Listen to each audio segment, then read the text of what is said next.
What is up, everybody? It is your girl Star for episode 10 of my Stargazers Sports podcast here on the Blast Music 247 YouTube platform. What's up, Nisi? Yes, Victory Monday, guys. Victory Monday. It's always great to wake up and smell just a fresh Cowboys win and Cowboys beat down. Because it's good to win, but it's even better to blow your opponent out. And that's exactly what we did against Bill Belichick's Patriots. But before we get into the content, I just want to give a special thanks to the Blast Music 247 YouTube platform who has given me this platform to do this Stargazer Sports podcast every single Monday. It has been a real journey and blessing to be able to collab with these guys and to be able to put out content for Cowboys Nation every Monday. Hope you guys like my new little setup that I got going on. Y'all know that I had to rock with y'all without a computer or a laptop for almost a month and a half, but finally I'm back rolling. If y'all tuned into the show with Mickey and I on Friday of last week, y'all already have seen this platform, but I did change a little bit of the stuff. But other than that, guys, y'all have all my social medias there to the right. Please follow me on all of my social medias. Please also you will see down below my banner saying donate to my channel. Please through Cash App, which is $Stargazer Sports. It would be greatly appreciated if you guys did that and help me out. And I always try to give a special shout out to those who donate to me during the show, just to let you know that I really appreciate it from the bottom of my heart.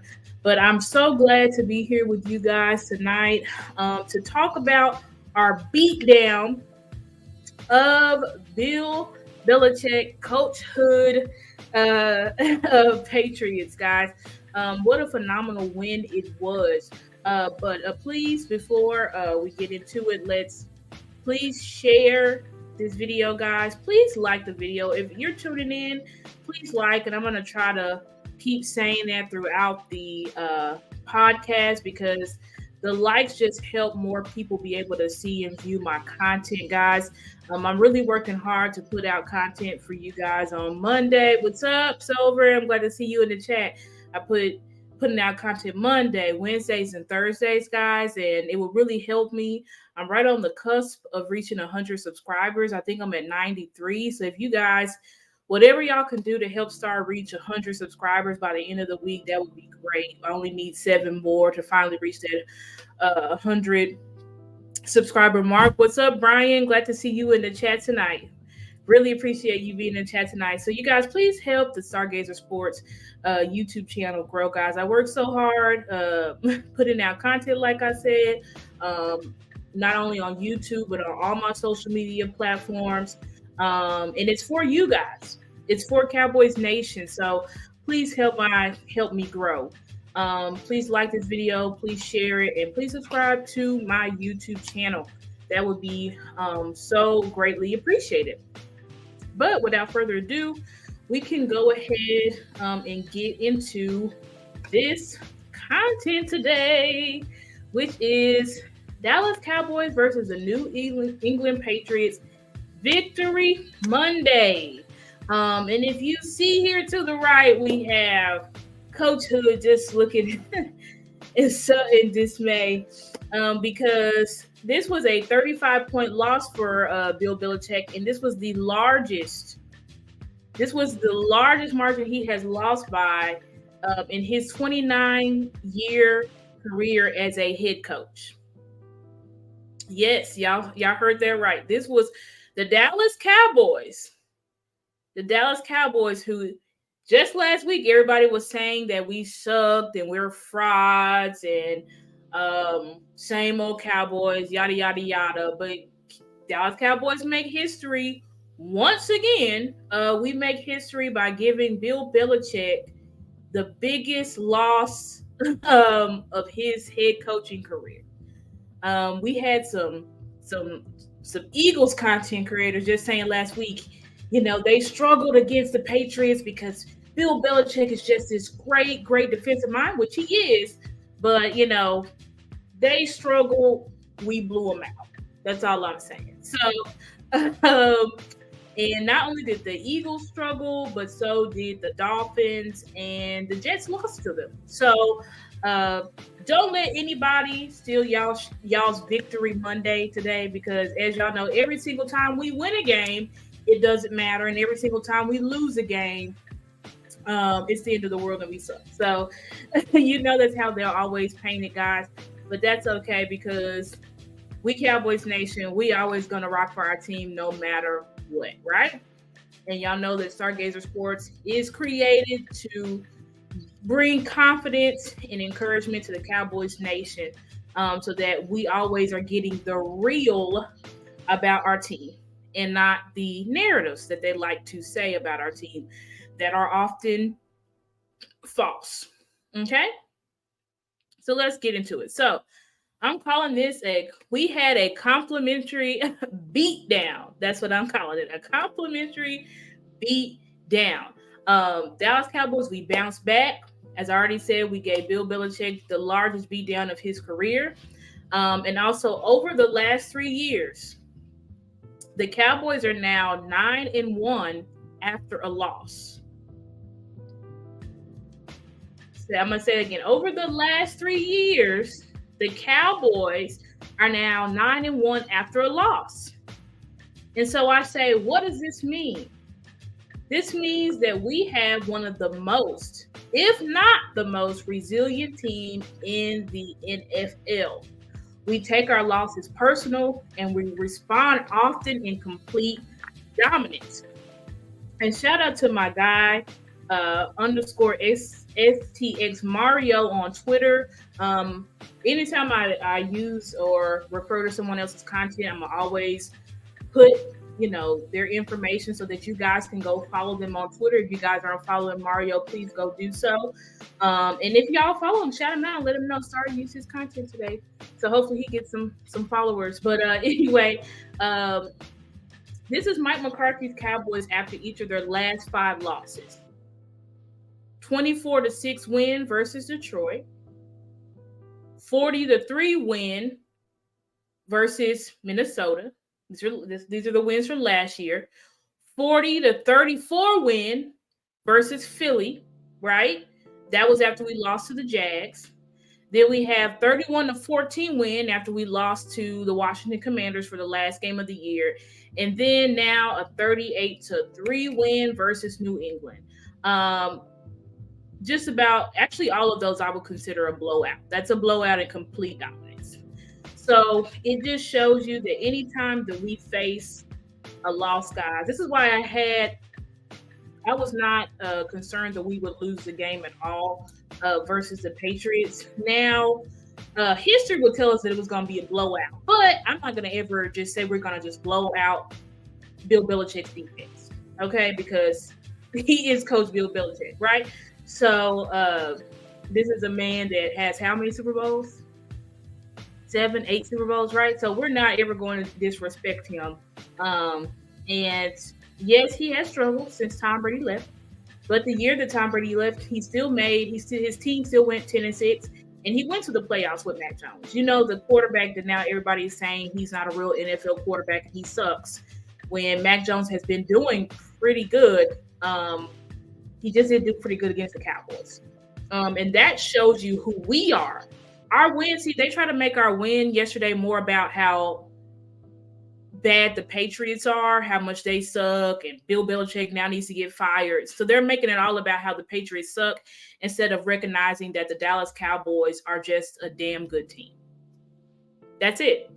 We're a very good team, but that doesn't fit the media's narrative, right? They can't ever acknowledge and say that we're a good team. So instead of acknowledging what we do, they always just put it back on our opponents and say, well, our opponents suck. That's the only reason. That's the only way that we beat them, because our opponents are terrible. So, but don't believe the hype, guys, please.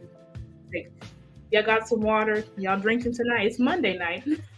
But if you're drinking, take a sip. No judgment here for sure. All right. So let's go ahead and get into the next slide. So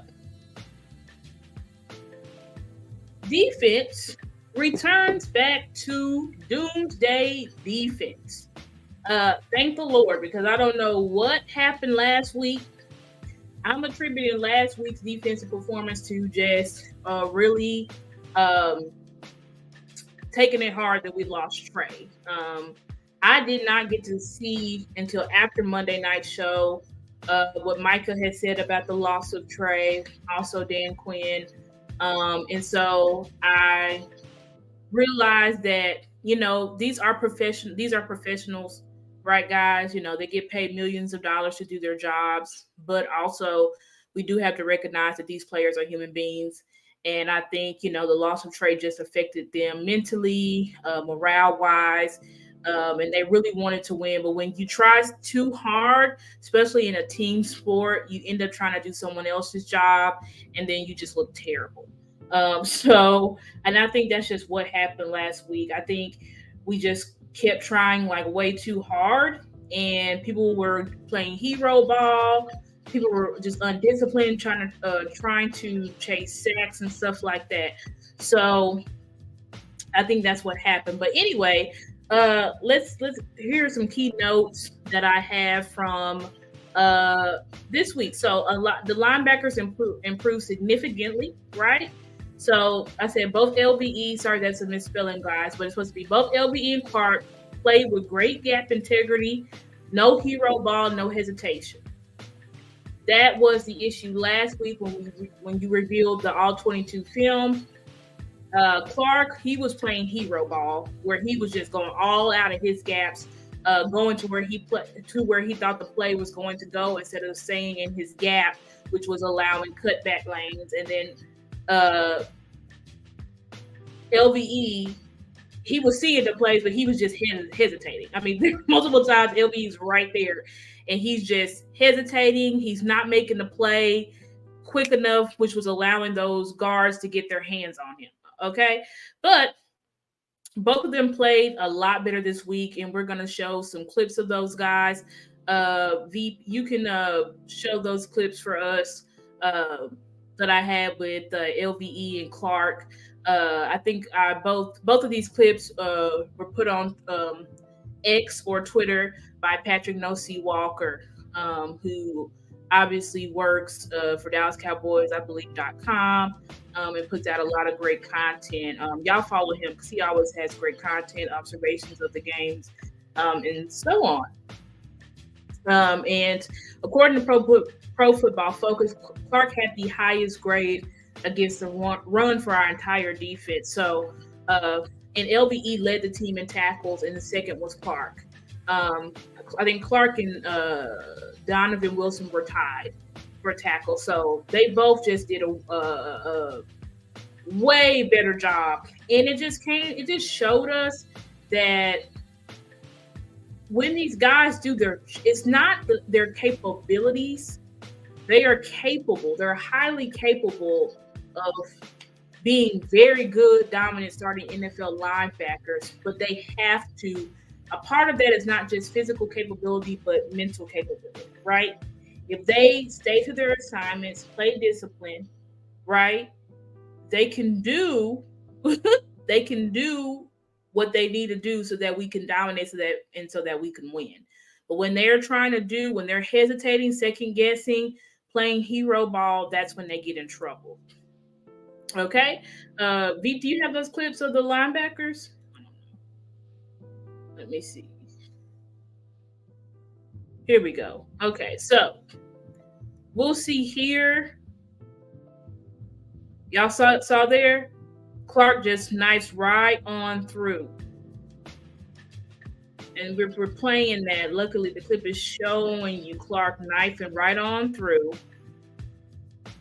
and making that tackle for loss. And that's what you need from your linebackers. You need them to read and react and fill those gaps and make the plays. Shout out to our defensive tackles as well, because if it wasn't for them attacking their keys, right, and keeping those guys clean, then Clark may have, one of those guards may have been able to get their hands on Clark. But because Clark played fast, he saw the play, he went through his gap that was open, he made the play. Thus, it was a tackle for loss. And then you could show us that other clip of LVE. Here's a good clip of LVE making the play. So you see there, Jonathan Hankins keeping LVE clean. Rewind.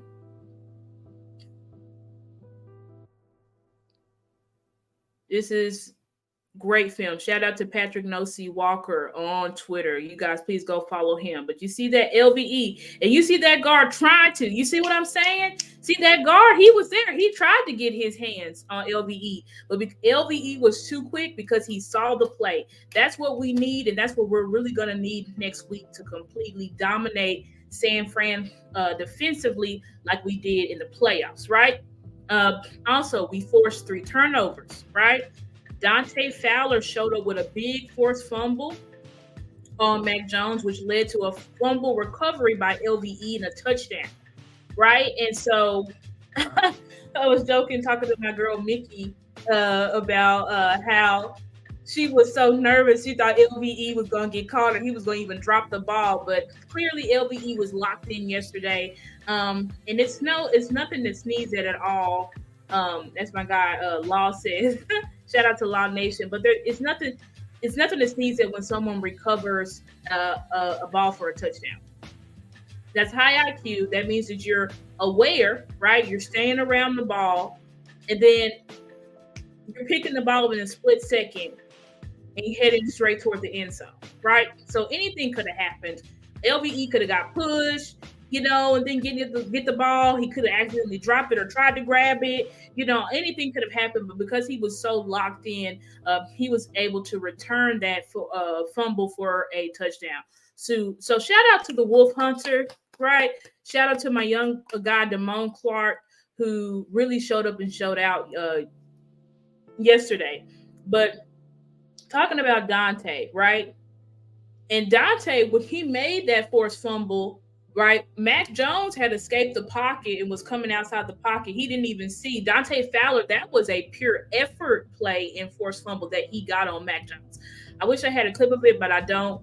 You guys have to go back and rewatch the game. But that was an effort play, right? He literally chased Mac Jones from behind and got that ball out. So shout out to Dante Fowler. What a phenomenal play for our second string defensive edge. And then we have Deron Bland, who didn't get one, but 2 freaking interceptions. Deron Bland looked like Deron Diggs out there. Actually, no, he looked like Deron Bland because Deron Bland now leads the NFL since 2022 in interceptions.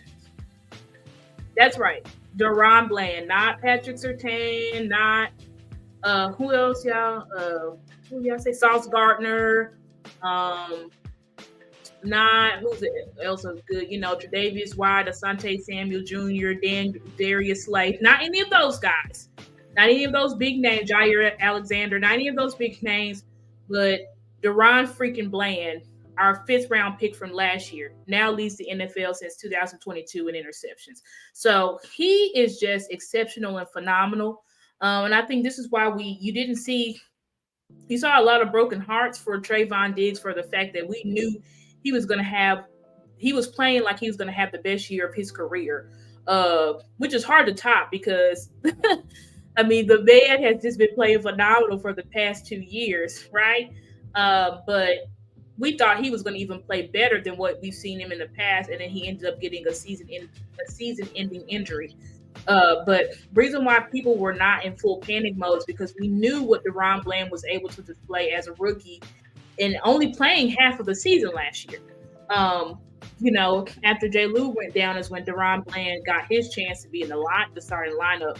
So shout out to Deron Bland for just really being locked in yesterday and really making plays for this team. And that's what we need, guys. We really need this team. If we can play complementary football game in and game out, if everybody can play to their true selves and their true identity, our defense playing fast, getting turnovers, right, being physical. If you watch Dan Quinn's press conference today, that he said, yesterday is who we are. What we displayed yesterday is who we are. If our defense can show up like that every week, right, there's no reason that we won't win games, and there's no reason why we won't blow people out. Well, we have to have the defense show up like we know they can show up. Also, another important thing, they forced Mac Jones to have a passer rating of 20 when under pressure. I believe this is according to Pro Football Focus. All right. And I put here, Micah and D-Law are the best edge tandem in the league. Sacks don't tell the whole story. And here I have to the right from my guy, John Owning. John Owning is a PFF writer, expert guy.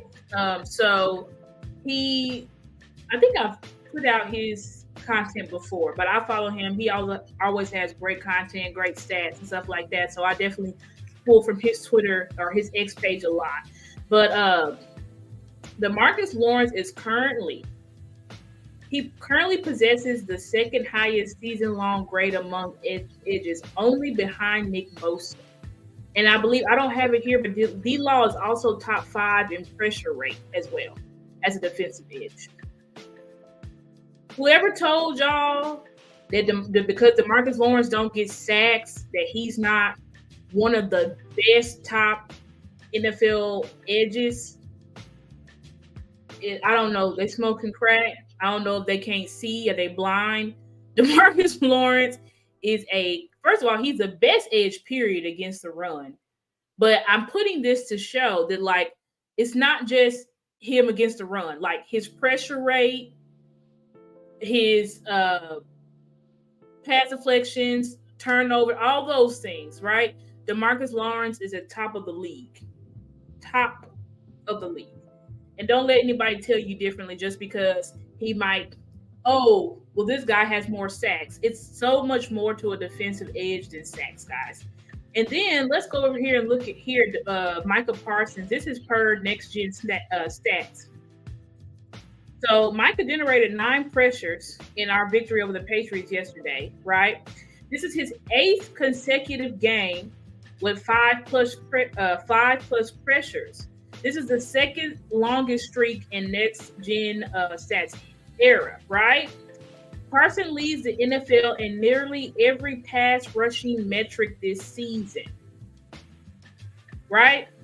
So even though Micah Parsons didn't get a sack last week, he didn't get a sack yesterday, his presence was felt. It was because of the pressure that Mac Jones was getting, right, that knocked him off his key, that forced him to make those 2 across the field throws, that one of them ended up being returned for a pick 6. It was because of the pressure. It was because of the pressure that he had to escape the pocket, and then Dante Fowler was able to get that forced fumble on him. So Micah Parsons is definitely, and I will even put myself, I don't know if the right word is backtrack, but I'll excuse myself because I was a little bit hard on Micah. But Micah did not have a great game last week. But I still want to just acknowledge who Micah Parsons is. Micah Parsons is a top player in this league. Not defensive player, but player, period. And if he keeps this up, I think he'll definitely be in the MVP conversation. Now, will he win it? We don't know, because most likely they only give that award to quarterbacks now. But if we look at Micah Parsons has 29 pressures already for the 2023 season. That's number 1. 27.4% pressure rate. That's number 1 in the league. Positive rush rate. That's number 1 in the which is 75.2%. That's number 1 in the league. Average pressure probability, 24.8. That's number one in the league. And average peak pressure probability, that is 48.1, number one in the league.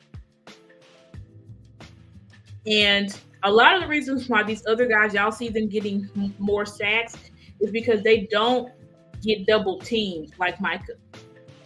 Micah is constantly getting double and triple teamed. Micah is getting TJ Watt has more sacks, but Micah gets double teamed and triple teamed more than TJ Watt.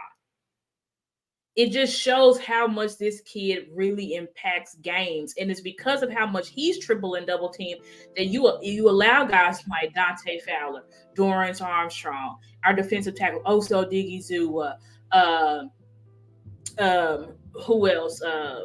Chauncey Golston. You allow those guys to go there and get those sacks because so much focus of an offensive coordinator is, where is Micah? We need to protect our quarterback from Micah. And even with that, it doesn't really work out. It never really works out. Micah was triple team yesterday and still had 9 pressures. I mean, the man he's virtually unblocked. You know what I'm saying? Like he's just an animal, and we saw that he put in the work for that this offseason with all his training as well as his boxing. Then we'll go ahead and move into the offense continues to move at will continuously.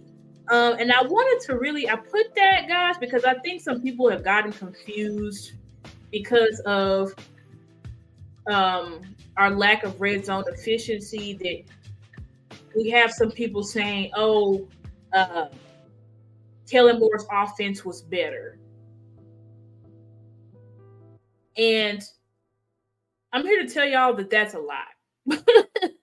That's 100% a lie. Now, Kellen's offense might have scored more, but Kellen's offense was not better. Want to know why Kellen's offense was not better?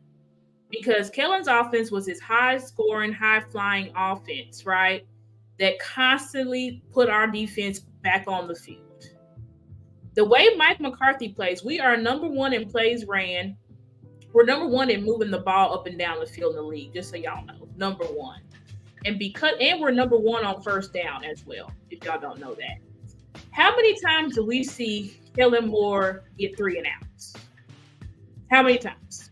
Especially against harder opponents, especially when the game is on the line and we need to move the ball. How many times do we see Kellen Moore not be able to move the ball at all? Plenty of times. 2 games that come to mind: the Raiders game on Thanksgiving in 2021. When we went into overtime, couldn't move the ball. Playing against San Fran last year in the playoffs. We had the chance to go down and score and win the game in the last couple of minutes, and Kellen Moore could not move the ball. So just think about that. For all y'all who say, the offense has regressed because we're not scoring as much in the red zone. Guys, we wasn't even able to get to the red zone with Kellen Moore. And on top of that, as I said, on top of that, the high-flying scoring offense constantly kept our defense on the field. His inability to move the ball kept our defense on the field. The way Mike McCarthy plays, we are playing to protect our defense. And he said that at the beginning of in the offseason, he said that. I want to protect my defense. I want to rest my defense. And that's exactly what Mike McCarthy is doing. So let's go ahead and move on to my specific notes. Dak has a phenomenal day at the office, right? He was the second highest graded quarterback in week 4 per Pro Football Focus, right? And then I have here surgical Dak. Dak is one of the most, when the man is locked in, and he's actually been locked in all, this entire 2023 season. He's been locked in. Sometimes his stats don't reflect that because of drop balls, efficiency issues, and stuff like that. Penalties last week, obviously, but Dak went 28 of 34 yesterday. That only missing 6 passes. I have right here to the left, shout out to Law Nation with his next gen chart. You can see the green is all the completions, showing your quarterback can sling it all around the field any way he wants, right? There's no throws that Dak Prescott cannot make. Okay, then we're moving on to, so he went 28 to 34, 264 yards, a touchdown. Should have been 2 touchdowns because in the red zone, he threw that perfect pass to Shoemaker who could not come up with it. So he should have had 2 touchdowns, but that's okay with 108.5 passer rating. Your quarterback cannot play any better than that. Then we look at this chart. Let's go ahead and read this. What is next gen saying? Dak Prescott completed plus 10.7% of his passes over expected in week 4. His 7th game with a CPOE over 10% in a game over the last 2 seasons. No other quarterback has more than 5 games with a CPOE over 10% since 2022. Only 2 have more than 3. And I'm pretty sure the other 2 would be Patrick Mahomes and I think Joe Burrow. This is why I say Dak Prescott is not, it's insulting to me to say Dak Prescott is a top 10 quarterback. That's insulting to me. I will give you, at this point, I'm not even giving you top 7. I will give you top 5. You know, if there's some guys that you want to put ahead of him, I don't agree with you, but I think top 5 is respectable. I think Dak Prescott is top 3 quarterback. Period. All the stats prove it. All the advanced metrics prove it. It's proven. We're talking about the individual player. We're not talking about playoff wins because playoff wins are team wins. We are talking about the individual player. Dak Prescott is a top 3 to 5 quarterback in this league. You really just can't spin it any other way, guys. And I've go back and watch my shows. I've done so many breakdowns. I've done the Dak versus Burrow debate. Dak, look at my Twitter. Dak versus Josh Allen debate. Dak versus Lamar Jackson. I've done all the debates. Go back and look at my content. I've done all the debates. Dak Prescott is top of the line in this league. He is not just a quarterback. That's insulting. I hate when coaches, a prior coach, prior player, whatever say that. Oh, he's a quarterback you can win with. Nah, he's not a quarterback. A quarterback you can win with is Jimmy Garoppolo, right? That's a quarterback you can win with. Matthew Stafford, that's a quarterback you can win with. Dak Prescott is not just a quarterback you can win with. Dak Prescott is premium, elite, top of the line quarterback in this league. Period. Then we will move on to Tyler Smith, right? Tyler Smith is having himself a Pro Bowl season. And I mean, the kid might be honestly, he might be on his way to an all-pro season. All-pro. He's number 1 rated guard through the first month of the season, according to Pro Football Focus. He has just been playing lights out. For a second time, I'm not going to show y'all. There are some clips you guys can see. I think if you look at either go to Patrick No.C. Walker or John Owning's Twitter, and I think they have some great clips of Tyler Smith and how he was able to dominate versus the Patriots. But, I mean, he played lights out versus the Patriots. And you know this kid missed the first 2 games of the season. This was only his 2nd game of the season versus the Patriots, and he did phenomenal. CeeDee Lamb gets his first touchdown of the season. Y'all know that the talking heads was saying, oh, Dak has touchdowns, but he doesn't have any touchdowns to wide receivers. Or there y'all go. Woo! Dak finally got his touchdown against. I don't know when that started mattering, but now it matters. But congratulations, CD gets his first touchdown of the season. I think it's going to be way more to come. He went for 4 of 6, got 4 catches yesterday of 6 targets, 36 yards. He also had a rush for 12 yards yesterday. So CD had a pretty good locked-in game. I think that's a pretty solid game. Obviously, there will be games where CD turns up more. He turned up against the Jets. He had over 100 yards. You know what I'm saying? So there will be games where it'll be CD's game, but this was a game more where Dak, and you can see all the different types of green. This is a game where Dak literally took what the defense gives them. No need to force balls, right? No need to force balls to anybody when you can just hit the open guy. And I think that's what Dak did. Michael Gallup continues to build on his great game last week. Right, he had a phenomenal. He was my player of the week last week on offense, and he comes in again with another locked-in game. 5 catches on 6 targets, 60 yards, right, 12 yards average, and then he was recorded the second best rate of separation for all wide receivers versus New England, only behind Turpin. So Michael Gallup has been fully locked in and becoming that reliable target that we once knew he was. I think it's just coming more to show us that it was an injury last year. It was not that Gallup had lost the capability. He just needed more time in rehab from that injury. And I think, from these 2 games that he's put together, he's showing that he is back. He is back to what he once was and the guy that we, once loved for his reliability. And then also I want to highlight the second-year players who have been putting it all together. Ferguson. Now, y'all know I was on the tight end's head that game 1 because it was not a good game. Granted, it was raining. I know it's raining, but it still was not a good game for my tight ends. Ferguson went 7 for 7. He was targeted 7 times. He caught out 7 balls. 77 yards, 11 yards average. That, I don't know you could have any better of a game from a tight end. That is phenomenal play from your tight end. He was also the most targeted and came up with every single target. So shout out to Ferguson, who's putting it together. Jalen Tolbert went 4 for 4 yesterday, 53 yards, 13.3 yards average. Those 2 players are really putting it together. Now, Ferguson, he had that down game in the first game, but Tolbert has been putting it together since preseason.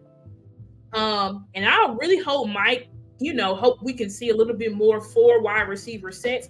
He did get a few reps yesterday with the ones, and I was really grateful for that. I think Mike is going to really start getting him integrated in this offense because, why are we keeping weapons on the bench that we got? Like, let's use them. Now, he's not going to get as many snaps as CDE or Brandon Cooks, but let's get him involved. I want all of our weapons to get involved and get their shine and get their burn, right? The more weapons for Dak, the merrier. So just a great, phenomenal game for the offense. We'll talk some more about the red zone offense in the next slides, but I'd like to take a break here, Beat, and you can go ahead and do the last artist of the week.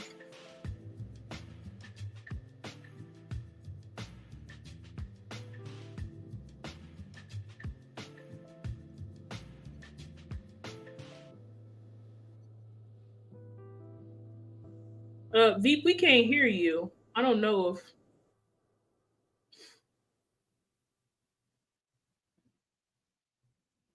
if. Mike was muted. Sorry about that, y'all. Good evening, everyone.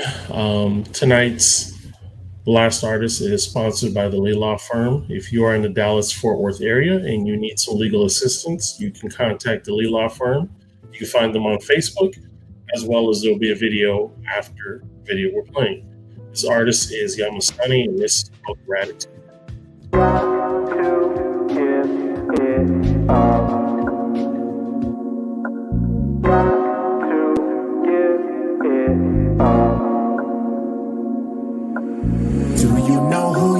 Do you know where you're from? You are a superstar, don't let them fool you now. Do you know who you are? Do you know where you're from? You are a superstar, don't let them fool you now. Pay homage to the one that never make promise that he can't keep. Praise to you, hands raised to you, I would never lie. No, I lie for safety. Spit aquatic and my logic is a problem for them demons following you can't see. Gentlemen, a product of a great G, cause I did my goddess like I'm Shang-Chi. Put a ring, she ain't gotta thank me. Skin brown so they try to hate me. Menace to society, wait T, cause I got a higher vibe and great key. In the desert with my lions, all you do is lock us up. I provide the gate key. Strong mind, calm in a long line. Willpower at the height of 8-3. Down 2 when it come down to a clutch verse. I provide a late 3. Hammer MCs, you can't touch this. Like a far out away tree. Real ones I wanna link up and build with you. More than Kyrie calling KD. Learn from Elijah, Malcolm X, Louis Farrakhan, and Muhammad Ali. I remember growing up watching Mammy clean kitchen in a Tom and Jerry scene. Move on the low, make you marvel at my shape shifting like an honorary tree. 3 kings that are raised inside the kingdom. Guess it kinda made me. Praise to the most high, God is great. My response when you compliment me. She the one that gave it to you, better give it up. He the one that gave it to you, better give it up. Show appreciation for you, better live it up. Better give it up, gotta live it up. She the one that gave it to you, better give it up. He the one that gave it to you, better give it up. Show appreciation for you, better live it up. Better give it up, gotta live it up. Do you know who you are? Do you know where you're from? You are a superstar, don't let them fool you now. Do you know who you are? Do you know where you're from? You are a superstar, don't let them fool you now. Just trying to spread the good word, cause I heard it through the grapevine. Did you know you come from great minds? Did you know your DNA's 9? Did you know that there's a plan to keep your race locked up like Akon? Did you know your people battled on the stage different than the one from K-Shine? We was in the field, weapons in the shield, never hesitant to ref, and it was real. Gave to each other, never had to put it in a fine print section of a wheel. Bathed with each other, close up, soap suds up to the chest, it was a thrill. Stayed with each other, kept you stepping in protection, done with aggression, and we peeled. Do you know who you are? Do you know where you're from? You are a superstar, don't let them fool you now. Do you know who you are? Do you know where you're from? You are a superstar, don't let them fool you now. She the one that gave it to you, better give it up. He the one that gave it to you, better give it up. Show appreciation for you, better live it up. Better give it up, gotta live it up. She the one that gave it to you, better give it up. He the one that gave it to you, better give it up. Show appreciation for you, better live it up. Better give it up, gotta live it up. She the one that gave it to you, better give it up. Better give it up. Show appreciation for you, better live it up.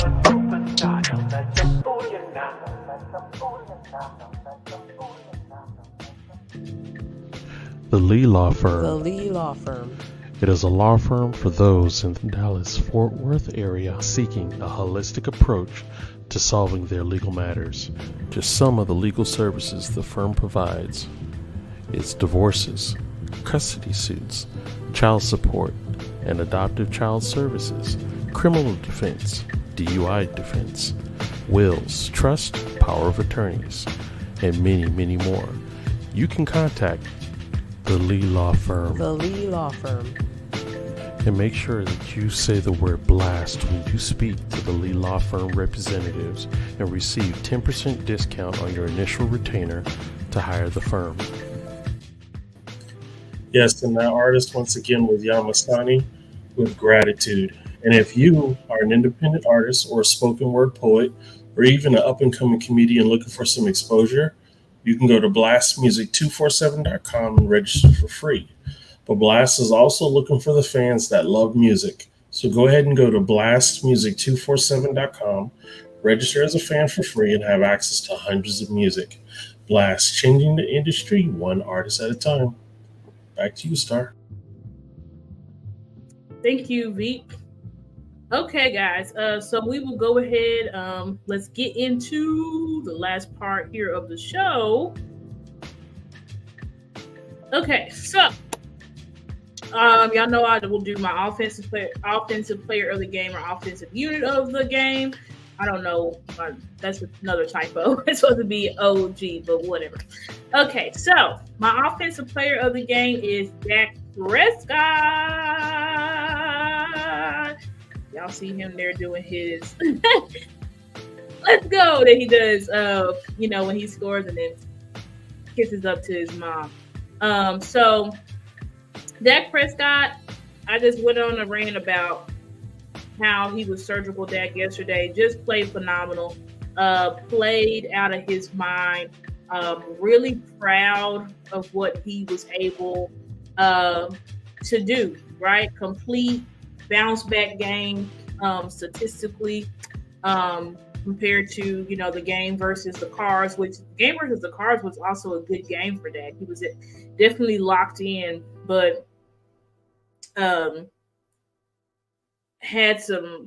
it was really the red zone issues, right? Miscues, execution, drop passes, the whole team morale was down. So, if nobody's stats looked good at that game, but definitely yesterday, I think Dak just played one of the most efficient games of his career. He had a completion percentage over 80, right? I think it was like 86%. I mean, that's incredible. That's incredibly efficient. Incredibly efficient. And then I also put here. So when I was going through and looking at the wide receiver stat, all of them had near perfect stat lines. When I say near perfect stat lines, I mean that they pretty much, if they were targeted, they got the ball. The only outlier, CD obviously was 4 of 6, and Michael Gallup was 5 of 6. But everybody else that was targeted outside of Shoemaker, he went 0 of 3. But all the rest of the receivers, running backs, caught every single pass that Dak threw. And I think that obviously shows that Dak and his receivers are really locked in. When your receiver, but also them, that perfect stat line means that Dak was throwing on time, he was throwing on target. The balls were on time, on target. Couldn't have even handed them the ball any better. And Mike was actually asked about in his press conference. They were like, Mike, Dak has really limited the interceptions. What has he done? And he said exactly what I just said. I mean, he's like, he's been making incredible decisions. He's locked in, hasn't been rattled at all by the constant changes on the offensive line. And yeah, him and the receivers are locked in. So, that's what happens when you also Dak again is just getting that ball out of his hands so fast. And I'm just so glad because this is the new, if y'all want to say what has fixed Dak Prescott, right? It's the timing, right? This West Coast offense, which has allowed the routes to be perfectly timed to his feet. Dak can see and get that ball out quickly, right? He's not constantly waiting for routes to develop. He's having to hold the ball. Then his offensive line is breaking down. None of that stuff. So shout out to Dak Prescott because many will try to say, oh, he only had one touchdown, but when you look at the efficiency, when you look at the advanced stats, I just showed y'all next gen stats. I mean, he played your quarterback can't play any better than that. They really can't. So shout out to Dak Prescott because he definitely was the shining light on that offense. Was just in complete control of the game from start to finish. And so love you, Dak. Love you for you're my favorite player in the league of all time, past and present. So I'm really always happy for Dak when he can put on performances to show the league who he is. Then we have defensive player of the game or defensive unit of the game. So I'm choosing to recognize two people, a unit and a player, right? So I said defensive line. Okay, so I want to recognize the defensive line. The defensive tackles, and we have a clip to show you, but I'm going to say this and then we'll show you the clip. But the defensive tackles in this game were really relentless in attacking their keys and allowing those linebackers to flow and make plays. I already showed y'all, how Mozzie, Jonathan Hankins was able to keep those linebackers clean, and they were able to flow to their plays and flow, read and react without having to sift through trash. So I'm very, very, and that comes from the defensive tackles, guys. Your linebacker play is literally tied directly to your defensive tackle play. So great job. But I really want to point out Neville. Now, I have not seen a game from Neville like this. And honestly, I want to say, I'm trying to think. I don't think I ever seen a game from Neville like this. Neville was, if you go back and watch the film, he was in the backfield all game. And I think during the press conference, it was pointed out, I believe, during Dan Quinn's press conference, I think it was pointed out by Patrick No Seawalker. I might be mistaken, but Neville, I mean, wow, you really, really saw that's why we drafted him, because of his quick step, the quickness. But he just hadn't, for these past few seasons, been able to put it together. But yesterday, I really saw Neville put it together. And I thought, wow, if we can get this. I've always said with Neville, his issue is consistency, right? He'll be good for a play, and then he's bad for 3 or 4 plays. And he's good. He was just in that backfield. That was the most complete, consistent game I've ever seen from Neville Gallimore. Veep, if you can play that clip that I had sent you of Neville. I hope, I think I sent it to you. Let's see.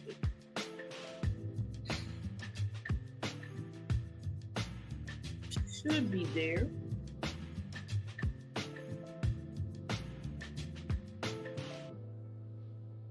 Yeah, I sent it to you. Yeah, it's definitely from Patrick Nosey that had it. Do you have the clip, Beat?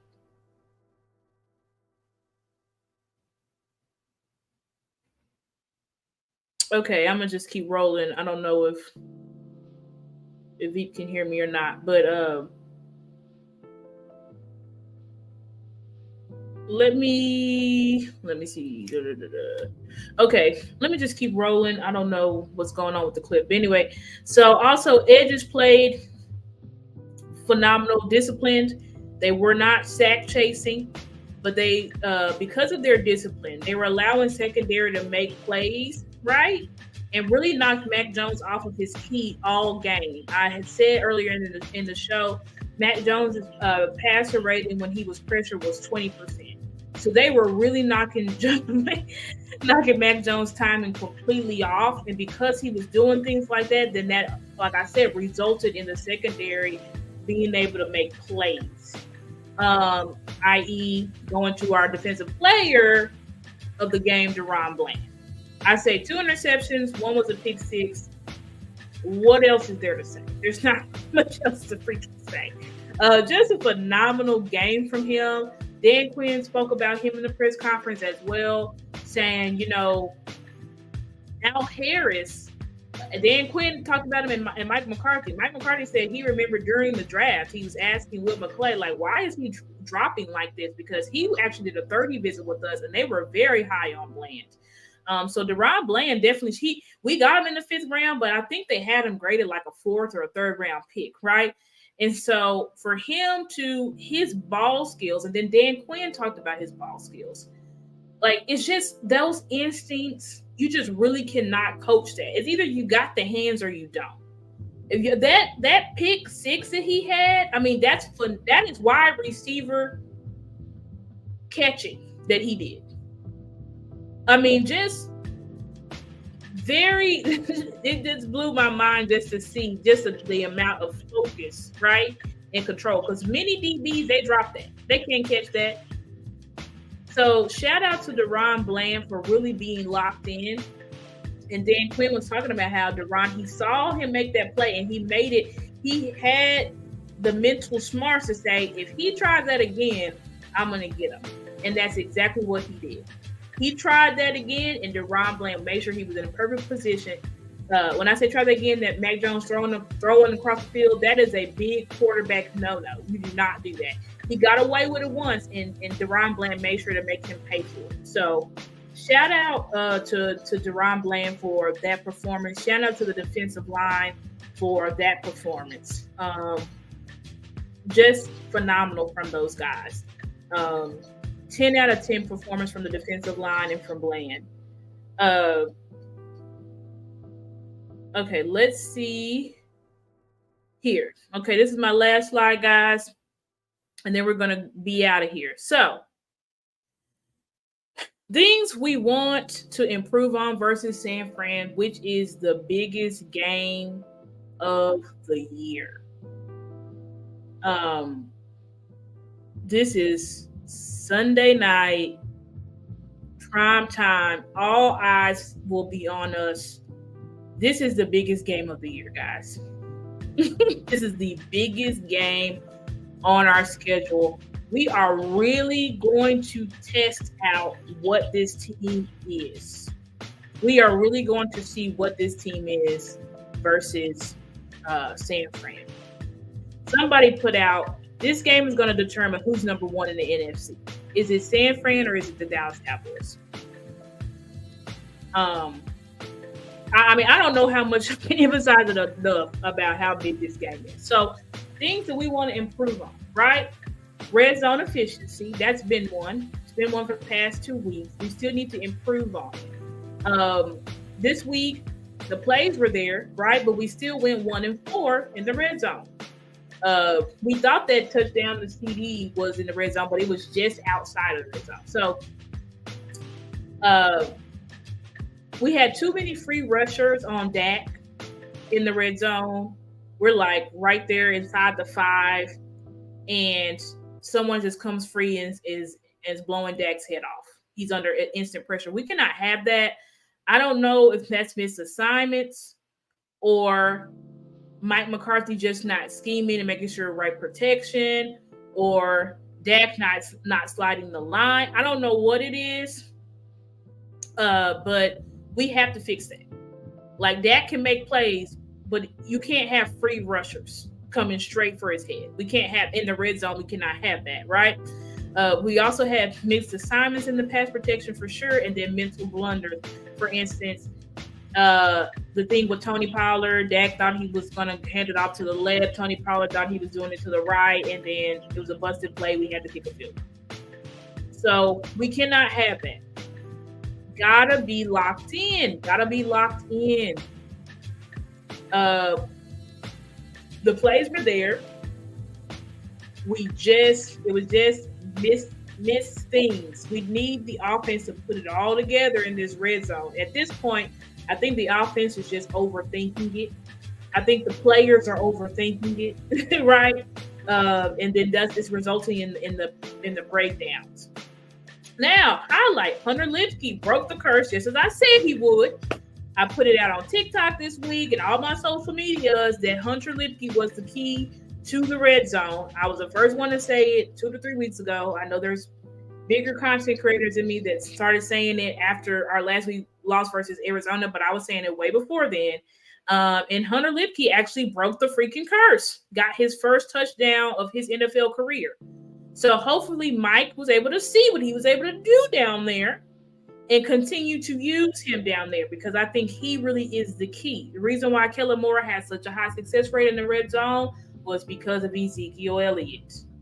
We had a guy who could just punch it right on in at the 1 or the 2 or the 3 yard line. We had a guy who punched it right on in. And I think Hunter Lipke is that guy. Hunter Lipke he's got the quickness and the shiftiness to even score further out from, like, he doesn't have to be at the 1 or the 2 to score, So Hunter Lipke, hopefully we see more use of him in the red zone. I would also like to see, some leak outs. And so I've said that leak outs, quick passes to Hunter. Hunter can catch that ball out of the backfield. You saw it in the preseason versus the Raiders, and then you saw it all over his college film. So I really hope Mike starts to utilize him out of the backfield, just like the 49ers do. What's the 49ers fullback? I can't think of his name, but hopefully we start to use Hunter a lot more in that red zone. Also, I would like to see Mike dial up more plays for Deuce in this area. Deuce got 9 carries, but he only got 9 yards. It didn't seem like Mike was getting very creative. It seemed like we were just basically running the clock out, so he was just running him up the middle. I would assume that was on purpose, because we were just basically just running the clock out, so we really weren't trying to get yards or anything like that. But I would really like to see Mike dial up some actual packages for Deuce. He said that he had packages for him versus the Cardinals, but the game just didn't go that way. So hopefully we can see some packages for Deuce. I think this is a great game to do it, because I think, especially with Rico going down with that hip bruise, I don't know if he'll be active or not. So I think we really should give Deuce a little bit more tick during this game. I think shout out to Coach Marv, great content creator, OG, who was saying that the one player that San Fran is scared of is the guy that he got hurt in last year's playoff game, and then literally the playoff game before that, he only got 4 carries. So we should really highlight Tony Pollard, but also I think we could highlight Deuce as well. we could really highlight those running backs as well in this game, especially because of the type of defense that the 49ers play. It's definitely going to be a lot of like underneath, take what the defense gives you, kind of similar to how we had to play the Patriots. So hopefully we get those guys involved. Tight end 2 play. Going back and reviewing the film of Shoemaker, now he flat out just dropped that touchdown in the first quarter. So that's unacceptable. But the other, he was only targeted 3 times and he went 0 for 3. But the other 2 passes were almost intercepted because the linebacker just kept quickly jumping into the lane.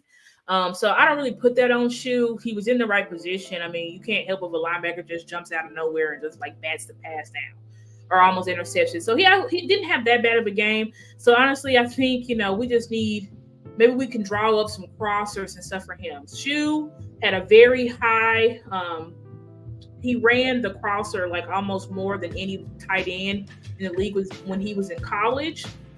So I would like to see Mike kind of dial up some of those plays for him as well. Just like he kind of dialed it up for Ferguson so that we can see more of his athletic ability. And then safety, last but not least, guys, safety play. I don't know what's been going on with Dono and Curtis, and I do know Dono was second in tackles, but those two just have not looked right to me at all.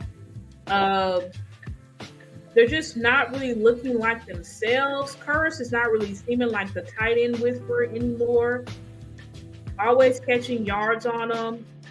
Plays very soft, not really physical. I don't know what's going on with them, but I would like to see our young guys get more tips. Wanye, he did play more in this game, so shout out to Dan Quinn, but he needs more snaps than what he got. I would like to see Wanye play more, and I would like to see Izzy sit up. I'm tired of seeing Izzy in sweatpants. He doesn't need to be in sweatpants. He's too dynamic of a player. His quick hips, his speed, the high IQ. I want to see these guys rotated in. Hopefully Dan Quinn sees that. I know he loves Dono and Curse, but it seems to me, I spoke about it last week, are we getting to a favorites issue with Dan Quinn? That's what it seems like to me. That you're willing to keep Dono and Curse on the field at all costs, even though their play is not really up to par. I mean, I don't know how many games he's going to really give it, but I would really like to see more from our young safeties. Wanye and Izzy, I would like to see more of them versus Sanford. We're going to need to see them on the field more than Sanford. Because Dono and Curse are just something that's not right with them. Dono and Curse, if you're watching this, hopefully it pisses you off and y'all lock in. But I just haven't seen the Dono and Curse that I'm used to seeing. So those are the things that I would like to see improved so that we can dominate San Fran. If y'all catch into my shows, for the rest of this week, I'm going to be talking more about this and matchups and stuff like that. But we really, really, really got to focus in this week, guys. We're happy about the win versus the Patriots, but now we're on in San Francisco. And we got to lock in against this team. If there's any game that is a must-win on our schedule, it is this game. We must win this game at all costs. This is the one team in the NFL that has shown us twice that we cannot beat them, and I think that we can beat this team. I firmly believe the only reason why we lost in the past was because of Kellen Moore. We got rid of Kellen Moore, so there should be no reason that we lose against them on Sunday. No reason at all. But anyway, guys, thank you so much for rocking with me here, Stargazers Sports, for my 10th episode. I'm really grateful for you guys. Please follow me on my social medias. Please donate to my channel, as you see in the banner below. Love you guys so much, and hope to see you again next week. Y'all have a good night.